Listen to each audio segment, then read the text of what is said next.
খরা বা প্রচণ্ড গরমে যখন সবার ত্রাহি ত্রাহি অবস্থা, তখন স্বস্তি হয়ে দেখা দেয় এক পশলা বৃষ্টি। কিন্তু বৃষ্টি তো আর চাইলেই পাওয়া যায় না।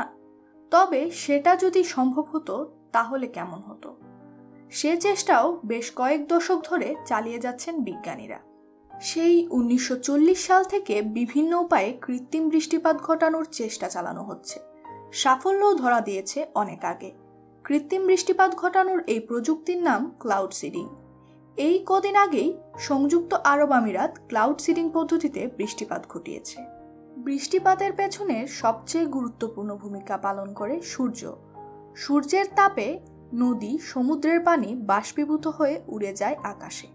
ভূপৃষ্ঠের চেয়ে মেঘ অঞ্চলের তাপমাত্রা অনেক কম থাকে, ফলে বাষ্পবিন্দু পানির কণায় পরিণত হয়।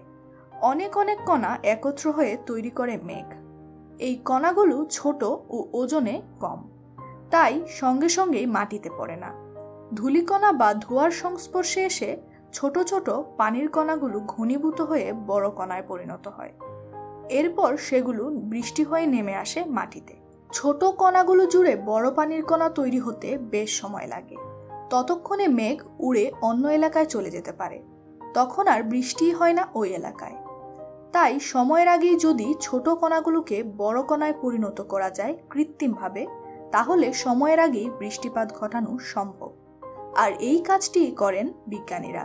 এটিই হলো কৃত্রিম বৃষ্টিপাত। আর এজন্য ব্যবহার করা হয় ক্লাউড সিডিং পদ্ধতি। এই পদ্ধতিতে মেঘের উপরে উড়োজাহাজ বা ড্রোনের মাধ্যমে লবণ কণা অর্থাৎ সোডিয়াম ক্লোরাইড বা সিলভার আয়োডিনের কণা ছড়িয়ে দেওয়া হয়। এগুলো ধূলিকণা বা ধোঁয়ার মতো কাজ করে। এই কণাগুলো সংস্পর্শে পানির ক্ষুদ্র কণাগুলো ঘনীভূত হয়ে বড় বড় কণায় পরিণত হয়। তারপর মহাকর্ষ বলের প্রভাবে ঝরে পড়ে বৃষ্টির আকারে। শুধু সংযুক্ত আরব আমিরাত নয়, 2008 সালে বেইজিং অলিম্পিকে চীন এই পদ্ধতিতে বৃষ্টিপাত ঘটিয়েছিল। খেলার মাঠে মেঘ জড়ো হওয়ার আগেই খেলার মাঠ থেকে দূরে কৃত্রিম বৃষ্টিপাত ঘটিয়েছিল, ফলে বৃষ্টি খেলার মাঝে বিঘ্ন ঘটায়নি। পৃথিবীতে বর্তমানে যত পরিমাণে কৃত্রিম বৃষ্টিপাত ঘটানো হয় তার অধিকাংশই করে থাকে চীন। এমনকি অনেক প্রতিবেশী রাষ্ট্র তাদের দেশের অনাবৃষ্টির জন্য চীনকে দায়ী করে আসছে। অতিরিক্ত ক্লাউড সিডিং করে চীন আগেই বৃষ্টিপাত ঘটিয়ে ফেলায় একদিকে যেমন বাতাসে জলীয় বাষ্পের পরিমাণ কমে যাচ্ছে, অন্যদিকে শীতল মেঘের সারি অন্য দেশের আকাশে ঢোকার আগেই চীন সেগুলো নিঃশেষ করে ফেলছে বলে বিস্তর অভিযোগ আছে। ভারতের পক্ষ থেকে তো চীনকে ইতিমধ্যে বৃষ্টিচোর উপাধিও দেওয়া হয়েছে। অবাক শোনালেও এটাই সত্য। মার্কিন যুক্তরাষ্ট্র সেই 1967 সালেই ভিয়েতনাম যুদ্ধে নজিরবিহীনভাবে ক্লাউড সিডিং প্রযুক্তিকে অস্ত্র হিসেবে ব্যবহার করে।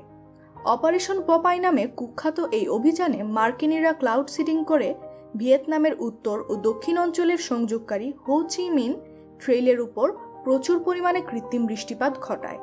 মূলত এর ফলে বন্যা ও ভূমিধসে ভিয়েতনাম বাহিনীর যোগাযোগ ব্যবস্থা বাধাগ্রস্ত হয়।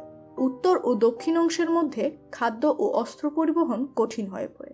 বর্তমানে বহু দেশ তাদের বৃষ্টি নির্ভর শস্য উৎপাদনে ক্লাউড সিডিং প্রযুক্তি কাজে লাগাচ্ছে। কৃষিক্ষেত্রে ক্লাউড সিডিং প্রযুক্তি ব্যবহার করার দৌড়ে সবার চেয়ে এগিয়ে থাইল্যান্ড। অনাবৃষ্টি ও মরু অঞ্চলে কৃত্রিম বৃষ্টিপাত যে কত বড় আশীর্বাদ হতে পারে তার সফল উদাহরণ হলো সংযুক্ত আরব আমিরাত।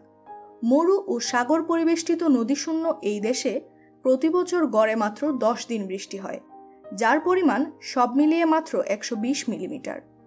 আমিরাতের জাতীয় আবহাওয়া কেন্দ্রের একটি দল সার্বক্ষণিক মেঘ পর্যবেক্ষণ করে থাকে এবং বৃষ্টিপাত ঘটাতে পারে এমন মেঘ খুঁজে পেলেই ক্লাউড সিডিং অপারেশন শুরু করে।